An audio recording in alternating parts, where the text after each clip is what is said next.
Okay? Ang tunay at totoo na mabuting balita. Pag sinabing gospel po, mabuting balita. Okay? At pag mabuting balita, wala tayong katalo-talo. May pinagdadaanan tayo, pero at the end of the day, panalo po tayo. Okay? Let's start with the book of 1 Corinthians 15 verse 1. It is a very familiar verse. Okay, alam na po natin yan. Moreover, my brethren. Okay? Pagibasa natin. Malakas. Moreover, brethren, I declare to you the gospel which I preached to you, which also received by you. And my preaching this morning, again, is the real gospel. Okay? Ano sabi ron?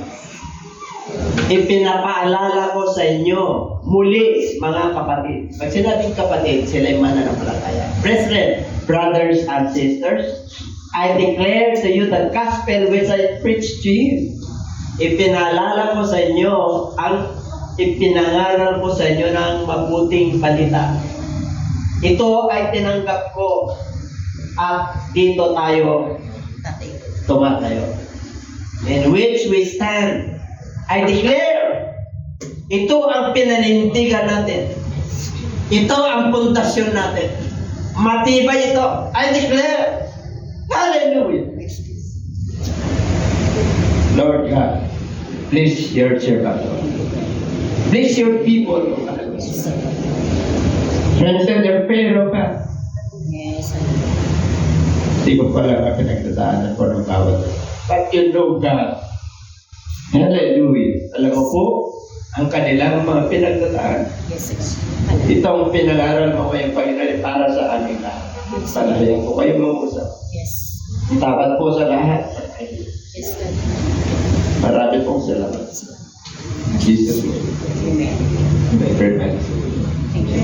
Okay? At kayo po yung mga kapono, please be with you.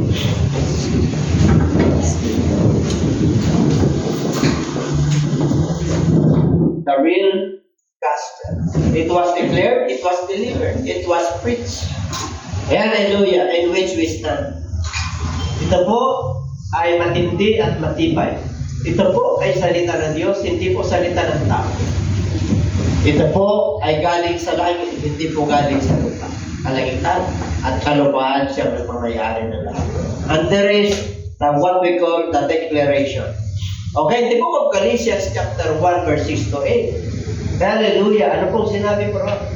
Huwag kayong magtaka that you are turning away so soon from Him who called you in the grace of Christ to a different gospel. 7. Which is not another, but there are some who trouble you and want to pervert the gospel of Christ. 8. But even if we go an angel from heaven preach any other gospel to you than what we have preached to you, let it be accursed. Okay? Sabi niya, huwag na kayong magtaka kasi may nalilito sa inyo na mayroong ibang mabuting balita na nangangaral. Pero walang ibang mabuting balita. Isa lang ito. Kung ano man na nangangaral sa inyo maging anghel sa langit, huwag kayong maniniwala. Let him be accursed. Sumpahin. Ano ibig sabihin? Yung turo na pinangaral ko sa inyo, yung mabuting balita, ipinaalala ko muli sa inyo kasi mabuting balita ito. Pinangaral ko sa inyo, tinanggap nyo at dito kayo naligtas. Kaya nga, kayo'y nakateryo yan. Kaya kung may darating sa inyo na maglilito sa inyong bahay at kakatok at makikinig kayo sa mga balita ngayon sa YouTube, mag-ingat. Amen? Why? Even the angels, kami na nangangaral, na ipinangaral at nalilito kayo at hindi yung dati pinangaral namin, let him be ours. And our gospel is real gospel. It's come from the Word of God. This Word of God is sent out from heaven. Ang ating pinapangaral ay galing sa langit. Seated from heaven. The gospel, in the book of Revelation, there is an angel in this world, in this earth, na nagdi-deliver po ng gospel sa bawat bansa. Whether you are communist, socialist, democratic, hallelujah, or parliamentary, there is a gospel in your nation, in your country. Hindi mawawala ang salita ng Diyos. Heaven and earth pass away, but the word of God remains forever. Kanyang katindi yung ating pinapanindigan. Kanyang katindi yung aral na nakuha natin. Kaya mapalad ka. Kaya dapat magre-rejoice ka. Kaya dapat hindi ka nalilito. Amen? Okay.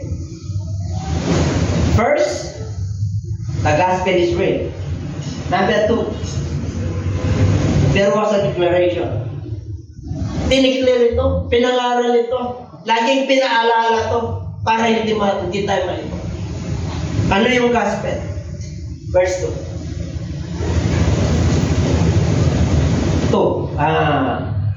Ito yung dito kayo naligtas. Kung pinananahanan nyo, itong pinangaral ko sa inyo. Unless you believe in it. Itong pinangaral at tatanggap natin. Matibay ito, galing sa Diyos ito. Maliban na lang kung ang inyong paniniwala at sandigan ay pinabaliwala niyo. Maliban na yan. Kaya maraming mga mananampalataya na nangihina.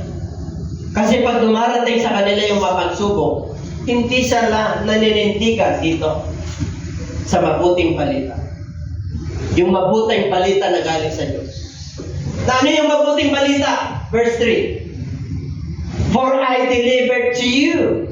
Ibinigay ko sa inyo.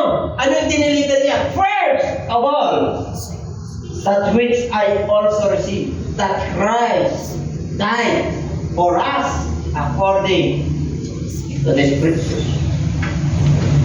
Natanggap na ba natin yan? Yes, of course. Anong larawan niya? Tayo po ay nagsisi. So, na-deliver. Ibig sabihin, ibinigay sa atin yan. Bakit nandito tayo? Kinabagan tayo ng Diyos. Bakit sa daming nangangaral at nakikinig? Isa ka sa pinili ng Diyos. Paano? Amen? Kasi nandito tayo. Ito si Pablo po ito, ang nagsalita. Sinulatan niya yung mga taga-Korinto. Ito yung na-receive ko.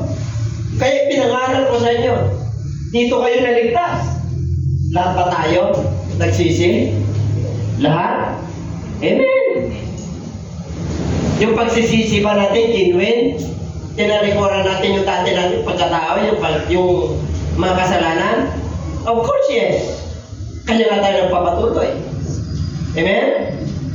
Number 2. Number 1, he was died. Number 2. Number 3. For I delivered to you first, second. Okay? 4. And that he was buried. Are you buried in Christ? What represents buried about? Burial.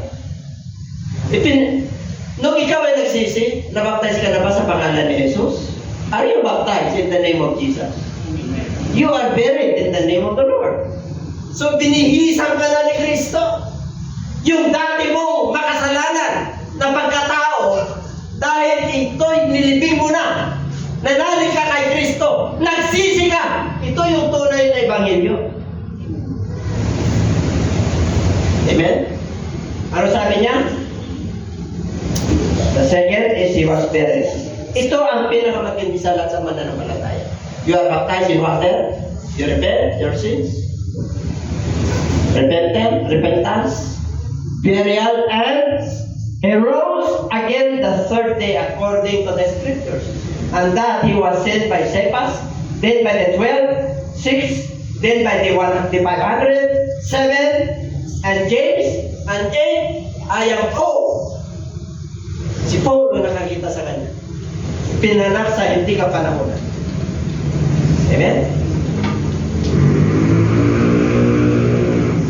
Dito tayo ngayon nakatayo. This is our foundation. Matibay na ba?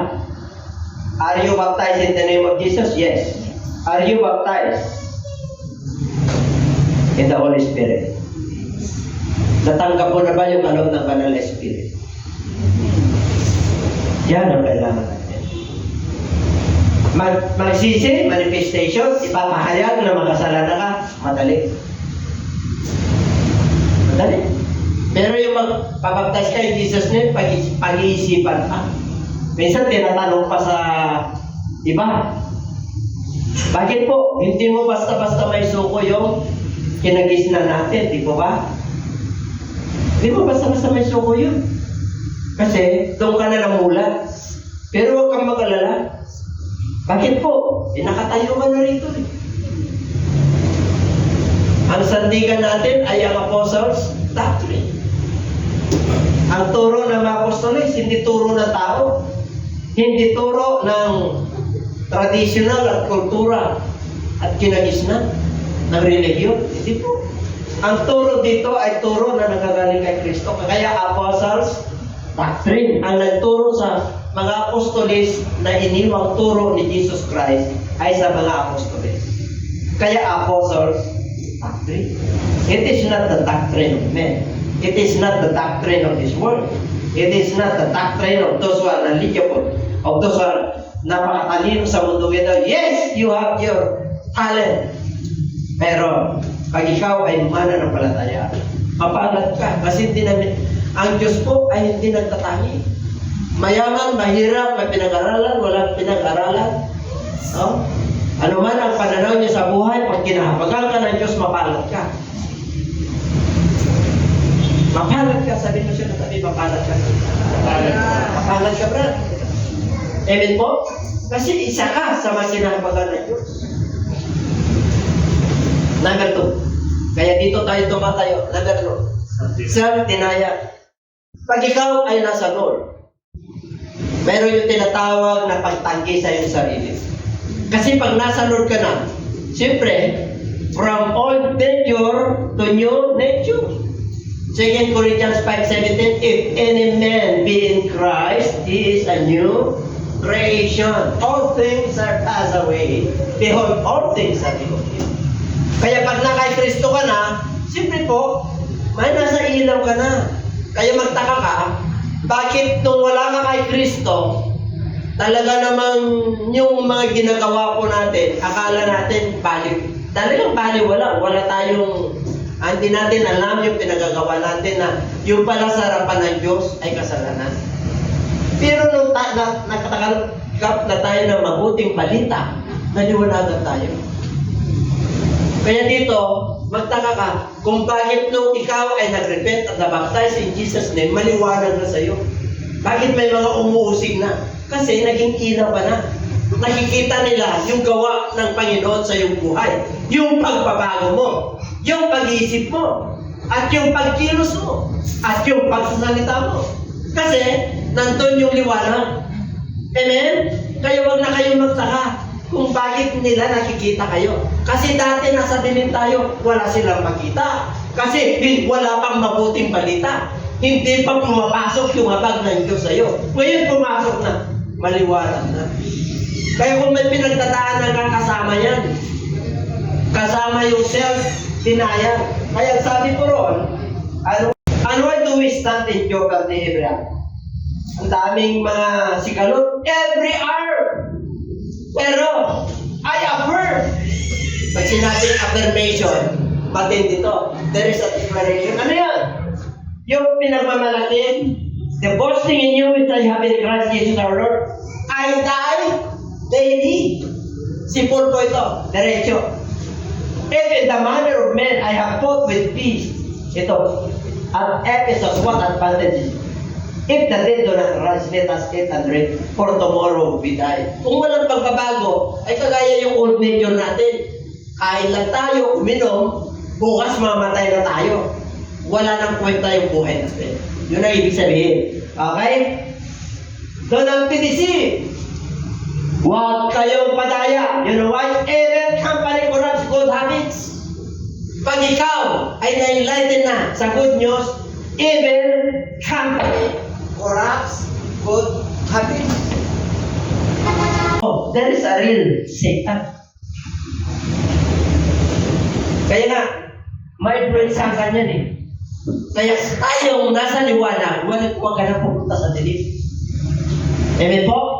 Yung dati nating kabarkada na nagsusulsol sa atin sa bad habits, don't go with them.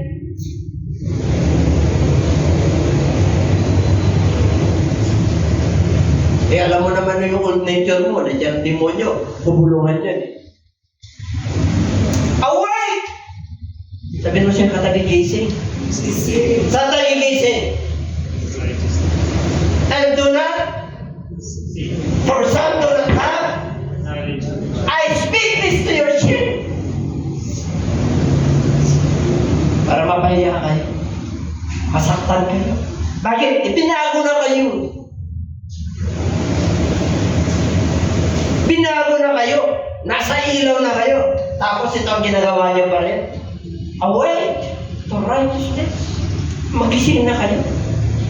Kasi, yung gospel na tinamasa ninyo, doon ang pundasyon. Galing sa langit yun. Hindi galing sa tao yun. Ang daming nag-alay ng buhay. Early church. Kahit sa Old Testament, thousands and thousands ang namatay. Hanggang sa New Testament, pinaglaban po nila yan. Noong panahon ni Kristo, kinrucify siya. Yung mga alagad niya, kinrucify yan. Minarder sila. Pinagbabato, pinaglaruan. Nilagarin ng buhay yung mga mananampalataya. Kaya nakatamasa tayo ngayon. Under grace tayo. We are Gentiles, remember. We are not Jews. But the grace of God is abounding. Sagana po ang biyaya na Diyos. Kaya huwag niyo pagkalit po yan. Amen? Sabi mo sa katabi, matindi ka. Matindi ka. Hindi mo lang alam kung ano katayuan mo sa Diyos. Pero matindi ka. Pag pumasok lang yung gospel, yung good news sa atin, hindi mo pwedeng ipagpalit yan kahit sa yaman sa mundo. Kahit sa karir mo, kahit sa negosyo mo, kahit sa pera mo, kahit sa pamilya mo. Grabe ang regalo ng Diyos sa bawat nila. Kaya lang, kukunti lang ang nakakatamasa. Bakit? Ay kukunti lang talaga naman ang nananalig sa Kanya. Yung nananalig, yung sincere serving the Lord, sincere to the devotion. Alala nyo nung ano pa tayo? Nung wala pa tayo sa Lord? Di ba? Pag nag-devotion tayo, very sincere. Pag sinabing Semana Santa, di ba? Very sincere. Paswerto rin. Devoto po tayo. Kahit anong gawin, penitensya, pahirapan ng sarili. Di ba? We are devoted before. But now, we are in the life. Are you still devoted? Are you still sincere to your devotion to God? Eh, nung wala nga tayo sa Lord eh. Pag sinabing December na, simpang gabi, nagpupuyat na tayo. Kahit na hindi natin gising na madaling araw, gumigising tayo. Eh, nung nasa good news na tayo, are you still sincere in devotion to the Lord? Dapat iba na tayo ngayon. Mas lalo dapat yung level natin ng devotion iba. Kasi, nasa liwanag na tayo. Hindi ka nasa dilim, kapatid. Awake! Bakit? Siyempre, wala pa tayong kinalaman sa salita ng Diyos noon. Kaya pinaggagawa natin lahat yun. Pero ngayon, alam nyo na, kaya nakakaya na to. Nasa liwanag na kayo, pumabalik kayo sa old nature. Yung dati yung ginagawa, samantalang pinagsisihan mo na yun. Samantalang you are buried with Christ. He died for your sin. You are buried. Ngayon, ano pa? 35. But someone will say, how are the dead raised up, and with what body do they come? Foolish one, what you sow is not made unless it dies. Alam niyo po, Ang pinag-uusapan dito, number 3 yung emphasize ko. He rose again on the third day. Okay, makinig kayo. Natapos tayo sa repentance. Natapos tayo sa prayer. Kaya nagpakita siya kay Cephas. Nagpakita siya sa 12. Nagpakita siya sa 500. Nagpakita siya kay James. At nagpakita siya kay Paul. Si Paul po, 30 years after nung nag-resurrect ang ating Panginoon, hindi niya kilala si Jesus Christ. He has the personal encounter of the Lord. Kaya dito po, ang pinag-uusapan dito, kaya yun, bumabalik sa kasalanan niyo. Bakit? Hindi pa kayo nabaptize in the Holy Spirit? You are still living in your carnal life. Unless you are baptized with the Holy Spirit, mahirapan ka. Nag-repent ka, nabaptize ka in Jesus' name, ang hanapin sa iyo ng Lord is the manifestation of the baptism of the Holy Spirit. Sino magpapaptize sa iyo ng Holy Spirit? Madali lang yung minister, nakikita ka binaptize. But the baptizer of the Holy Spirit is the Lord Jesus Christ. Kilala ka niya. Alam niya ang iyong pinagagawa. Alam niya kung tapat ka sa Kanya. Alam niya kung naglilingkod ka ng pasya. Alam niya kung karapat-dapat mo nang tanggapin niya. Alam niya. Bakit yung iba hindi nakakatanggap? Nagdududa siya. Partial ang pagsunod niya sa Diyos. He is serving with reservation. Serving God with reservation. You must serve the Lord with gladness, with sincerity. Amen? Matanggap mo yan? Pag tinanggap mo yan, pag natanggap mo yan, ay, ikaw na pinakamasaya. Yes. Yung banal na espiritu nasa iyo. Yung espiritu mo, nung nilikha ka ng Diyos, nandiyan sa iyo. Lahat tayo meron yan. Meron tayo espiritu, kaya buhay tayo. Yun yung image ng Diyos sa atin. Yun yung pagmamahal ng Diyos sa atin. Pero yung Holy Spirit, holy yun, banal. Yung espiritu sa atin, hindi banal yun. Kung ano personalidad mo, yun ang ugali mo. Kaya hindi banal yun. Kasi nagkasala yun. Minana natin kay Adan at kay Eva yun. Amen po? Kaya nga nung nagkasala mo sila, di-disobey ka, separation kagad ang karoon. Patay sila. Namatay yung presence ng Lord, wala. Pati yung physical nila. Inabot sila ng 900 years sa torture. Tormented.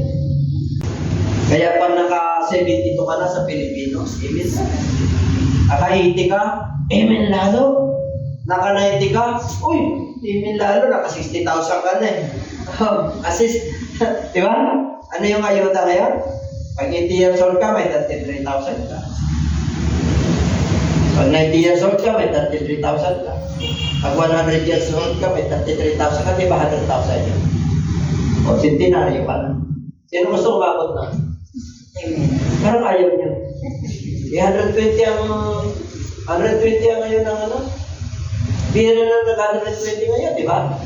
Meron akong nabasa sa Facebook, 123, bandang Oriental sa Bisaya. Ano pa? Sharp mind pa, pag tinatanong. Sa bukid po siya nakatira. Tinatanong 123 years. Pinakita niya yung kanyang NSA, yung PSA, yung kanyang birth certificate. 1900 siya pinanganak. 1900, ano na ngayon? 2023, di ba? O, di 123 nga. Hindi makakaila. Sabi nung nag-vlogger eh, nakatanggap pa rin ng ayuda mo. 123 ka lang. Jesus name, abay mamamatay din tayo. Wala lang resurrection eh. Bali wala ito. Walang kabuluhan yung pinapangaral natin. We are now false witnesses. Tingnan nyo sa 19. If in this life only we have hope in Christ, we are all men the most pitiable.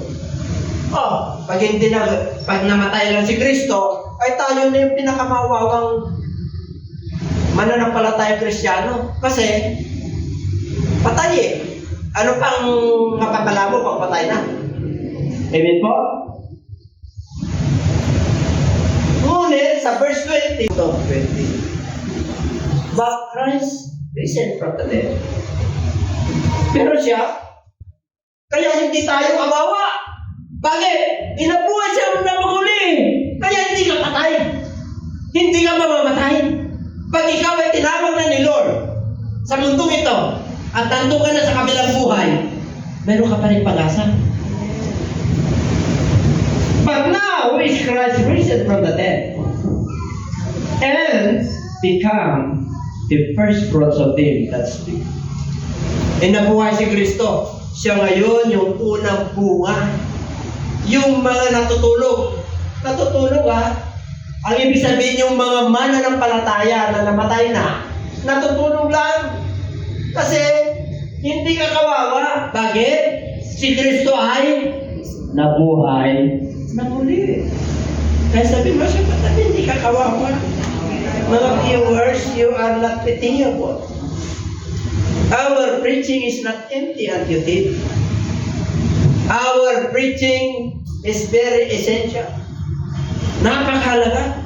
Kaya sabi ni Paul, my brethren, I declare to you. I delivered to you. He declared, he delivers. Therefore, we must stand. This is our foundation. Yes, may self-denial, but we must strive. Lumaban tayo. Because Christ is risen from the dead. Amen. Kaya may pag-asa tayo. Amen. Habang buhay ka, may pag-asa. Sabihin mo siya katabi, habang buhay ka, may pag-asa. So, hallelujah, hallelujah. Kaya hindi ka nakawawa. Nangangarap, kawawa daw ang mga mananampalataya, ang mga born again, no? Ang mga born again ay sila papasok sa kanya. Unless the born again, they cannot enter into the kingdom of God.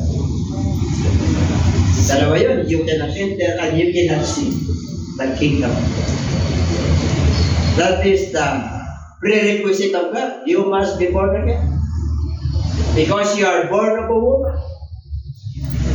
Pinanganak na tayo sa magulang natin, then you must be a member of the family of Christ Universal. Kailangan membro ka sa body of Christ all over the world. Kailan na nanampalataya ka kay Kristo. Kaya nagsisi tayo, kaya napaptize tayo in Jesus' name. Now, we are ready to be baptized in the Holy Spirit. Pag nalinis ang puso mo, at sumusunod ka sa Diyos, at panahon na, at nananalig ka, Lord, tulungan mo ako. Bakit ganito ang nangyayari sa akin? Mananampalataya na ako, may hinahanap pa ang Diyos sa iyo. May kulang pa. Para mapuno ka, at maging masaya ka, at hindi ka nawawala ng pag-asa, at lagi kang nagpupuri sa Diyos sa kabila ng may pinagdadaanan ka. Yung nasa mind mo, lagi si Kristo. Lagi ang instruction ng Lord para may bumubulong sa iyo. Ang ibig kong sabihin, kinakausap ka ng Diyos. Bihira po ang tao kinakausap ng Diyos. Ang Diyos ay banal. Ang Diyos ay Espiritu. Hindi kanya basta-basta kakausapin ng Diyos. Amen? Kaya pag nasasaktan kayo, hindi ibig sabihin na kayo ay lalabas sa iglesia ng Lord. Kung tayo ay nasasaktan, sinasaway tayo ng Lord para ituwid po tayo. Baka baluktot yung ginagawa natin. Kaya minamartilyo po tayo ng Diyos. Sometimes the Word of God represents heaven. Amen. Kaya minsan nagpipres sa'yo, pinipersonal ako, hindi siya pa. There's nothing personal preaching in this pulpit. Wala pong personal dito. It's just a Father's business. Amen? There is no favoritism.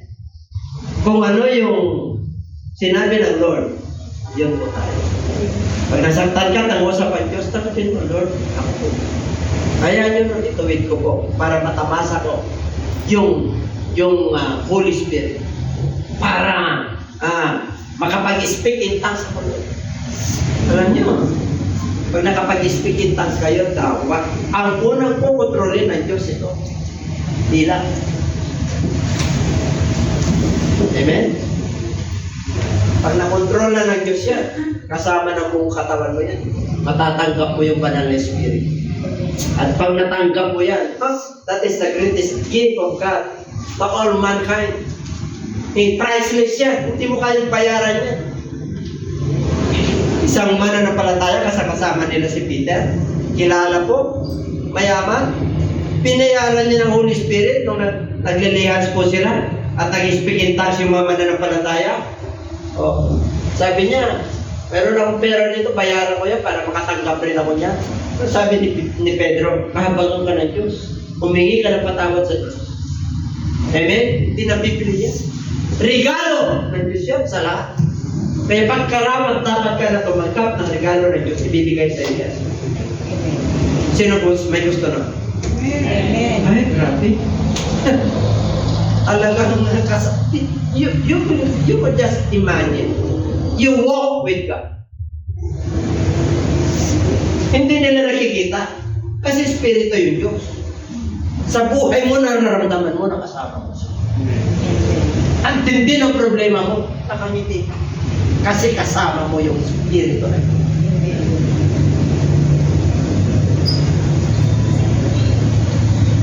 Hallelujah. You must strive.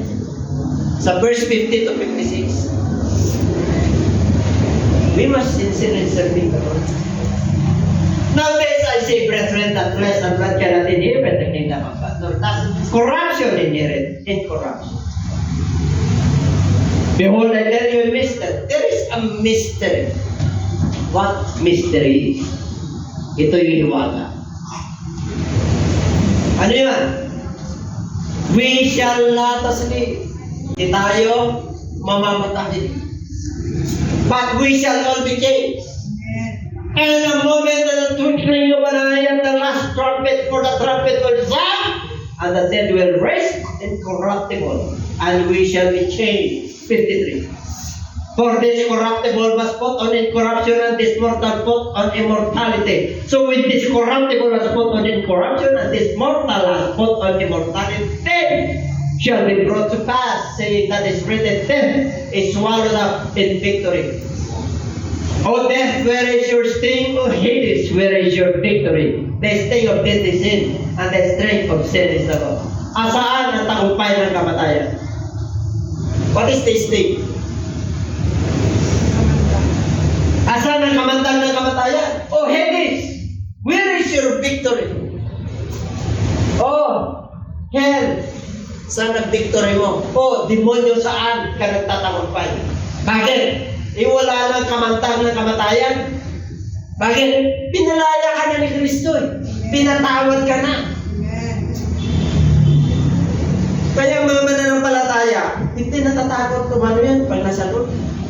Kaya nga yung mga apostles ng ating Panginoon, nung nangangaral ng ating Panginoon, hirap na hirap po sila na sumunod sa Lord. Hirap na hirap sila. Nagdududa pa sila kay Kristo, ang dami ng miracle. Ang patay bumabangon, ang bulag nakakakita, ang bingi nakakarinig, ang pipi nakapagsalita. Kita nila lahat yung mga sinyalis, yung kapangyarihan ni Kristo, lahat ay gumagaling. Lahat ay pinagpapala na lahat ng mga lumalapit kay Kristo. Kitang-kita ng kanyang malag.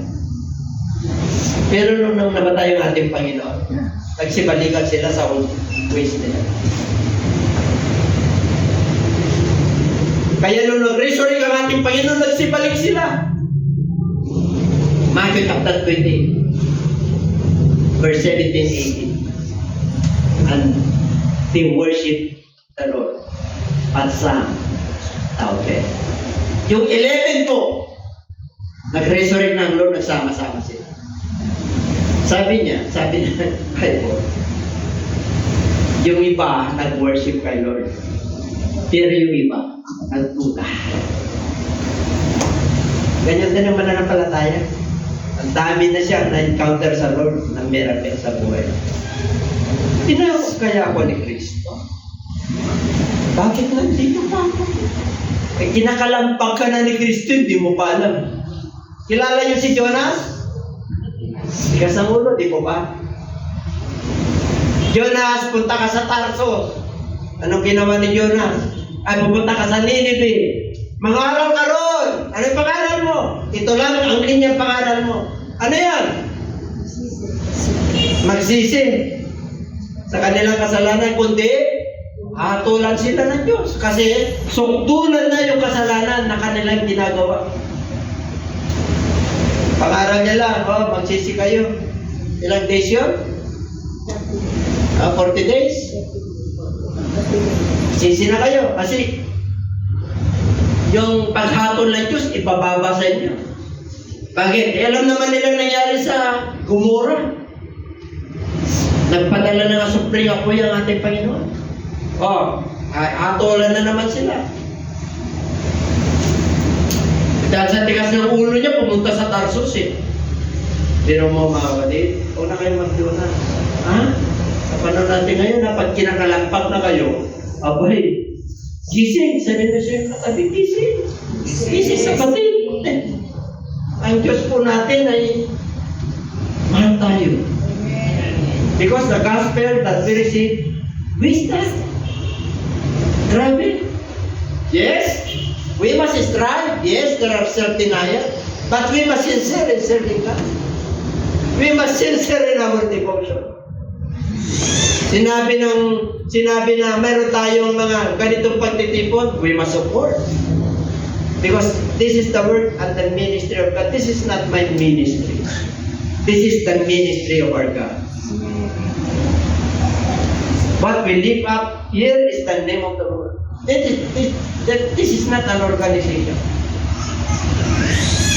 Ito ay this is a church of God. We must organize. Kasama po yun. Ang pinakamatindi ron, this is the church of God.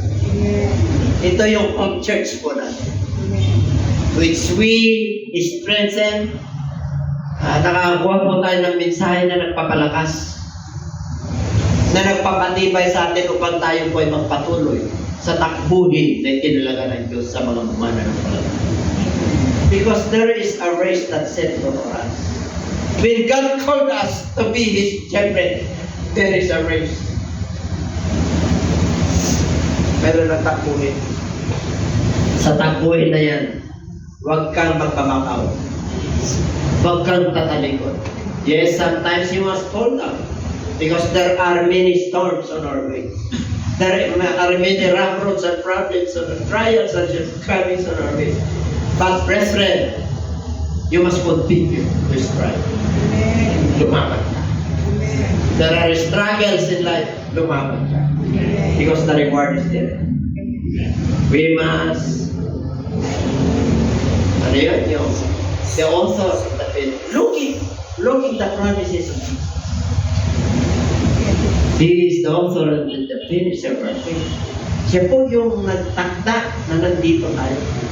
Siya yung tumawag sa atin. John chapter 15 verse 16, I choose you. Pinili kita. Pero mo pinili ka nito. Diyos ang pumili sa iyo. Hindi presidente, hindi hari ng lupa.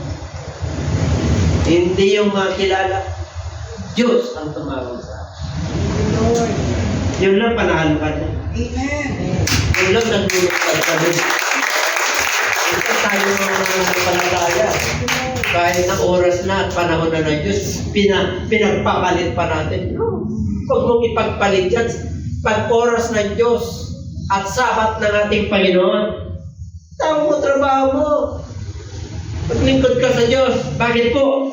Siya magpoprotect sa pamilya mo. Siya magbibigay sa iyo. Siya magpapakain sa iyo. Inuna mo siya. Yung sarili mo for how many years eh. Hirap na hirap ka eh. Ngayon nasa Lord ka pa.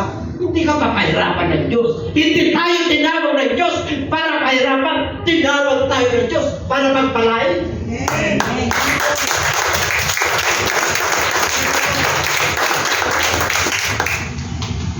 Hirap na tayo sa buhay. Bata pa tayo, hirap na tayo. Nagkaroon ng kaliwanagan. Nandun ang mga pangako ng Diyos. Magkakarbis ka na lang.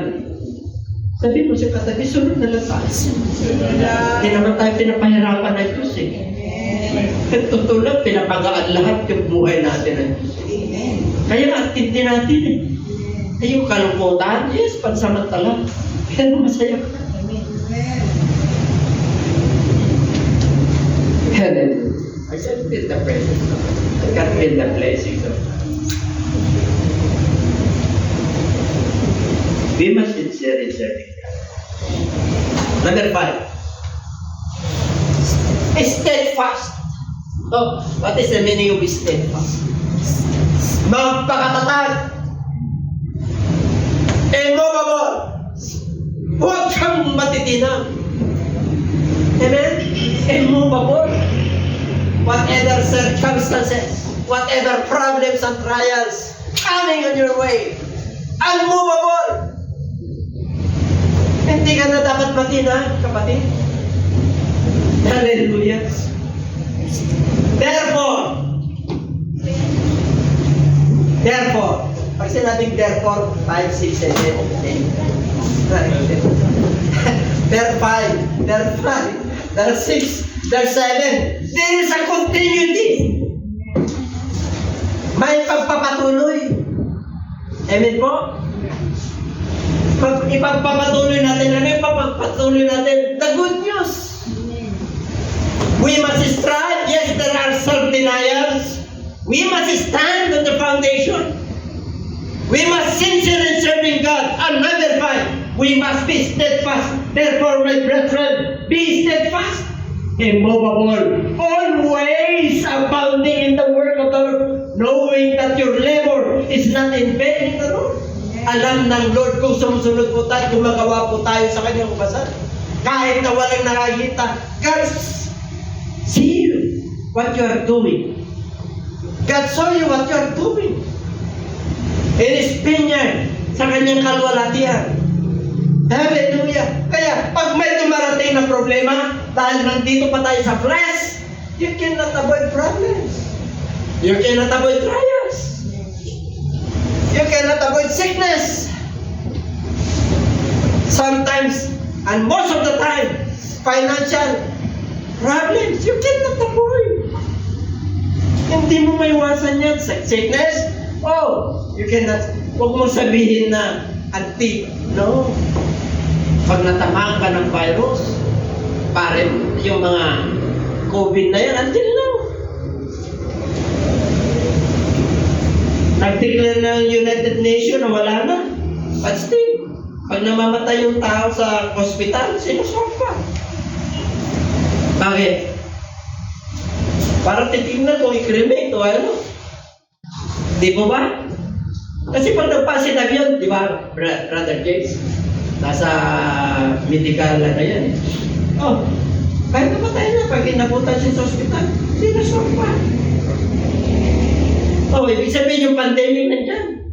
Kahit na nag-declare na. Pero pag wala ka sa Lord, where is your protection? Itong area na to na polluted, where is your protection? Where is your God? How far is your faith? We must evaluate. How far is the gospel to us? Yung good news, yung natamasa natin na mabuting balita, asan na? Kaya sabi ni Pablo sa mga taga-Corinto, kaya kayo ay magpakatibay, huwag matitinag, kahit na maraming problema, always what? Abounding in the work of the Lord. Magpakasagana kayo, magpakasipag kayo.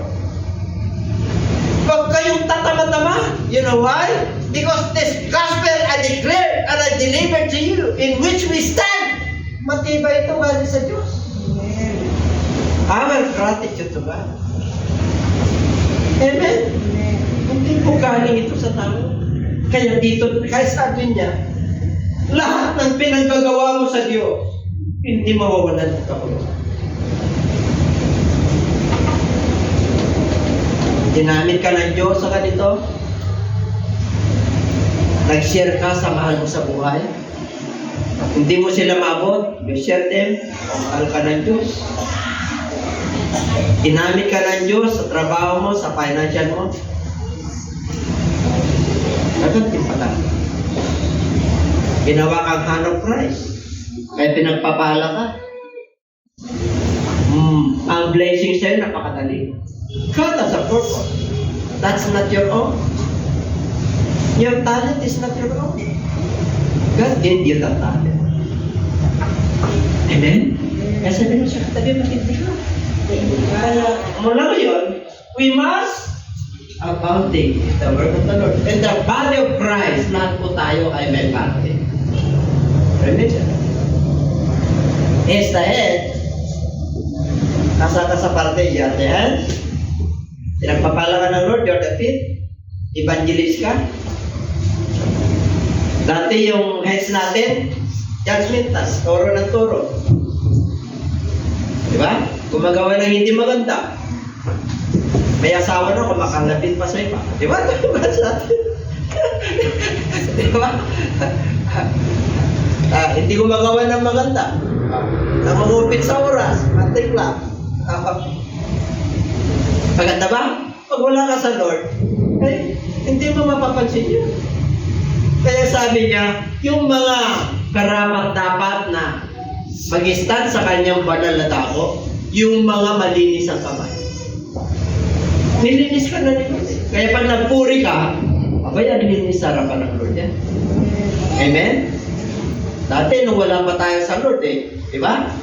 Ay, ang gaan yung ating kamay. Ang gaan gumawa ng kasalanan. Pero nung nasa Lord na po tayo, nagpipreno na. Kasi, ginagamit natin yan sa pagpuri. Ang pagsama. Ano pa? Meron pa ba?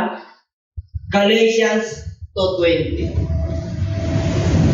Ito ang sikreto ni Pastor Pat. I have crucified with Christ. Nevertheless, yet not I, but Christ liveth in me. Siya na ngayon, the faith which I now live, the Son of God who loved me and gave Himself for me. Alam niyo po, pag naramdaman niyo po yung pagkilos ng Diyos sa buhay po natin, nagbuhay po tayo. Maramdaman mo yung pag-ibig ng Diyos. Binago po tayo, yung dating pananaw. Ipamamahala sa iyo yung pag-ibig niya. At ibinigay niya yung sarili niya sa atin lahat. Kasi minahal tayo ng Diyos. Kawangis niya po tayo sa paglikha pa lang. Pag kawangis ka ng Diyos, you have the knowledge. You have the power as a man. Amen? Dominante ka sa lahat ng hayop. Lahat ng nilikha ng Diyos, nangingibabaw ka. Because you are the image of God. Kaya nung tumating kay si Kristo, nakuha mo yung mabuting balita. Abay, pagigihin mo na. The gospel. Ay, yung gospel na nandito, nag-repent tayo, nabaptize tayo in Jesus' name. Ang hinihintay sa atin ng Lord, you must be baptized with the Holy Spirit because God has risen from the dead. Dapat buhay yung ating pananampalataya. Gising yung ating pananampalataya. We must awake what's happening around. And everybody say, Amen. Oh. Sabi niya, I have been crucified with Christ. Ito ang sikreto ni Pablo. It is not longer I who live, but Christ lives in me. And the life which I now live in the flesh, I live by faith in the Son of God. Dapat ito na yung ipamuhay natin. Our old nature. Dati, di ba? Alam niyo yung kahinaan ko natin. Kasi, nasa flesh pa tayo. Pero yung pananampalataya mo, kilala mo na, deeper na yung medyo yung relationship mo sa ating Panginoon Yesus. Siya nagbago ng buhay natin. Pinagpala tayo. Binigay niya pa yung buhay para magkaroon ka ng buhay. Nagpakahirap siya para yumaman ka. Namatay siya para magkaroon ka ng buhay. Ang timtim. To whom shall we go? Saan pa tayo pupunta? Sa mundong ito? Sa mundong ito. Dumaan ang First World War, Second World War, stone its people. The third World War, darating pa ba yun? Nagpiprepare na yung bawat bansa. Bago darating yun. Rapture! Nag-take place. Hindi papaya ng Diyos na matamaan ka ng mga chemical weapon. Kung magkakaroon man yun, ikaw na mananampalataya, tapat na mananampalataya, nakatambasa ng pagpapala ng Diyos, the good news, you repented, you baptized in Jesus, and you are baptized with the Holy Spirit, kukunin ka talaga ng Diyos. Amen. Buhay na kukunin ka. In a twinkling of an eye. In a moment. Di ba sinabi na? Passion natin kanina. There is a sudden change. All must be changed. Sino yung all? All who are faithful in the Lord. All those who are serving the Lord with gladness, with sincerity. Serving the Lord, loving God with all their heart, with all their soul, their strength, and their minds. Yan ang kukunin nito.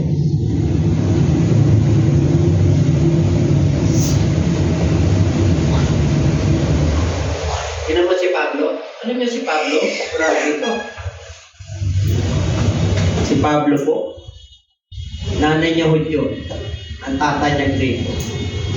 50-50. Dahil sa kanyang katalinuhan at may purpose ang Lord, nag-aral po siya sa Jerusalem sa Pani Gamaliel.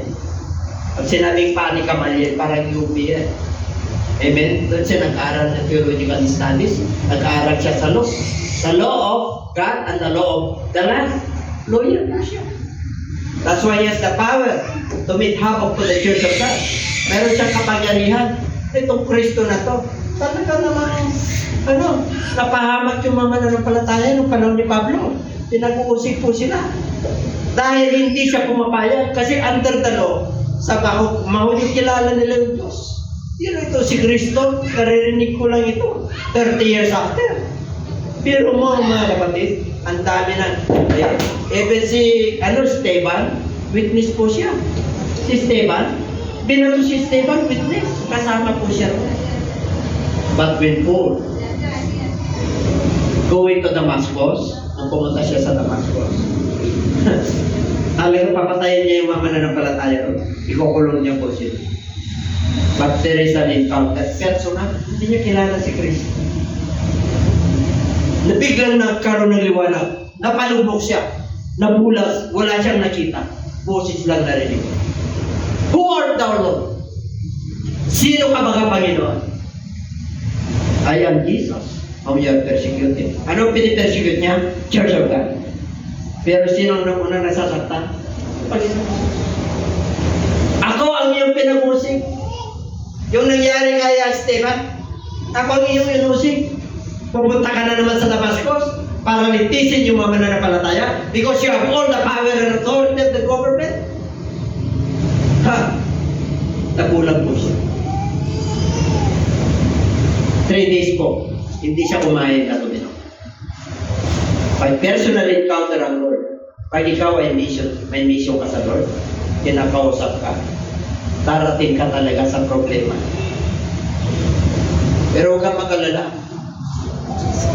Kang magalala. His control all the problem.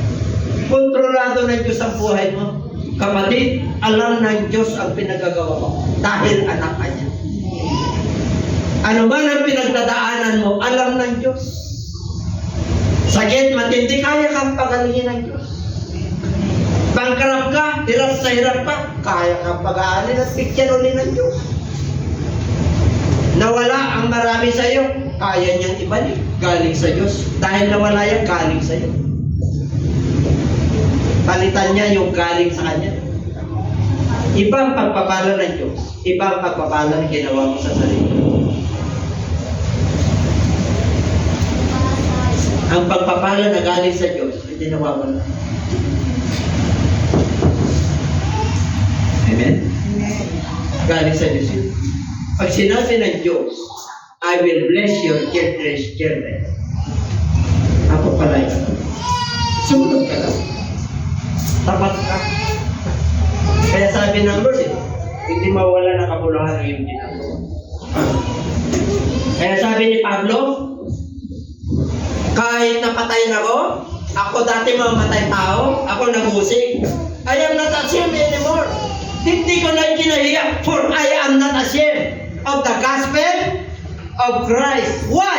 Because it is the power of God unto salvation. First to the Greeks, to the Jews, and second to the Greeks. And now,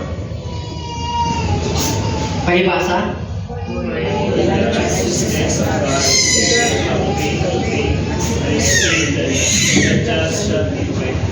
Ano ibig sabihin? Pag ikaw ay nagkaroon ng problema at nakailord ka, yung problema mo yan, turn into blessing, natuto ka. Natuto ka sa problema mo. Dahil sa pagsunod mo, tumibay ka. Hindi mo na babalagin pa yung mistake mo. Why? Kapagkat ang katwiran ng Diyos ay nahayag sa pananampala, sa pananampalataya, sapagkat nasusulat, ang matuwid ay nabubuhay sa pananampalataya. Naging matuwid ka kay Kristo because of the good news. You repent, you baptize in Jesus' name, and now you must receive the gift of the Holy Spirit to be righteous in the sight of the Lord. Para magpahayag sa iyo kung sino ang Diyos, personal encounter sa buhay mo. Lahat po tayo. Dapat may personal tayo. Nakaugnayan sa Diyos. Connected sa ating Diyos. Kaya pag nanalangin po tayo, diretso sa trono ng Diyos. Sino ang nagpapakilo sa Diyos? Unbeliever? Banal yun. Hindi mo, you cannot command God. But believers, you can declare a decree. Because you are a children of God. Pag sinabi mo, you can declare a decree, pwede kang manindigan. Pagkalooban ng Diyos yan, bibigay sa iyo ng Diyos. Kasi anak ka niya. At pag sumusunod ka, He cannot withhold His promises. You must stand in His word. Yung kanyang salita, ibinabalik mo sa Kanya. At sumusunod ka at tapat ka sa Kanya. Papagpalain ka talaga. Kasi hindi niya pwedeng what is withhold? Hawakan. Yung salita mo, yung salita ng Diyos, sinusunod mo eh. Kaya pag sinusunod mo siya, you can ask God and you can command God. As the Bible tells us, you can declare a decree. Panginoon, bankrupt na ako. Ito ang kailangan ko. Pero mahihiling sa'yo na Lord. Hindi sa kalooban mo, hindi sa sarili mo, kundi kalooban mo. Thy will be done, Lord. May karamdaman ako, Panginoon. Okay, ito ang gagawin mo. Sinabi ng doktor, ito ang praktika. Ito ang gagawin mo. Makakaasa ka dyan. Pero, mas makakaasa pag sinabi ng doktor at nagkamali. May pagkakamali kasi. Ang sensya, meron. Kaya nga minsan, pag-operation, may first opinion, second opinion, third opinion. Walang perfect sa lupa nito. There is no such thing as perfect on earth. Isa lang ang perfecto. Ang Diyos lang. Wala siyang pagkakamali. Kasi righteous po siya, matuwid po siya. Hindi siya nagsisinungaling. Pag sinabi niya, gagawin niya at gagampanan. Pag sinabi niya nakapagpalain kita, you must stand on His word. May gagawin ka. Anong gagawin mo? 5 yun. There is a declaration, we must stand, this is the foundation. There is a self-denial on your way as a Christian. There is a strive. Kailangan you must work hard for the glory of God. Number 4, you must sincere in serving. And number 5, immovable steadfast. Dapat hindi ka natitinan. Paano mo magagampanan yun? You must be baptized with the Holy Spirit. Amen? Lagi kang nagliliwanag kahit sa may bagyo, maliwanag ka pa rin. Storms, hindi mo maiwasan yan, may bagyo. Sakit, darating yan. Minsan kinakapos, darating yan. Pero kailangan, we must stand on the promises of God. Hallelujah. Meron pa? Pakibasa? For the wrath of God is revealed from heaven against all wickedness and righteousness for men who suppress the truth and unrighteousness. Ano ra? Ang puot ng Diyos ay nagpapayag sa kalangitan laban sa mga kumukontra sa Kanya, lumalaban sa Kanya. Yung mga ungodliness, hindi maka-Diyos. Pag hindi maka-Diyos, ibig sabihin, maka-demonyo yun. Sa bibig yun, gawa ng kaaway. And unrighteousness. Alam mo ng kasalanan, mananampalataya ka na, nasa liwanag ka, bumabalik ka sa dilim. Of men who suppress the truth. Don't suppress the truth. Hindi mo masusuppress yan kasi katotohanan yan. Amen? Hindi mo pwedeng anuhin ang Diyos. Pag sinabing unrighteousness, hindi sa Lord yan. Kaya yung mga nagtatamasa sa mundong ito, di bali ka control, di bali ka usigin sa iyong paglilingkod. Sa Diyos ka naman. Iba yun. Destination mo, heaven. Time, ano? Di natin alam kung kailan tayo tatawagin na Diyos. Departure. Pero we are sealed by the Holy Spirit. Silyado. Dahil mahal ka ng Diyos. Kaya nandito tayo, protektado tayo. In terms of finances, in terms of... Panaalala mo po, at ito, walang ulan o panahon ni Elijah. Karoon ng ulan. Amen? Dahil sa mga matutuloy. Kung ikaw ay nasa unbeliever, na kumpanya, unbeliever na kasama sa departamento, kaya mo na magdiwala. Let your light so shine to all men, that they may see your good work, that they may glorify your Father in heaven. Hayaan mo at magpahayag ka na makatotohanan ng liliwanag ka, na binago ka ng Diyos, nakasama mo ang Diyos sa buhay. Let your light so shine. Huwag mong ikaya. And everybody say, I tell you, God will lift you up and God will promote you.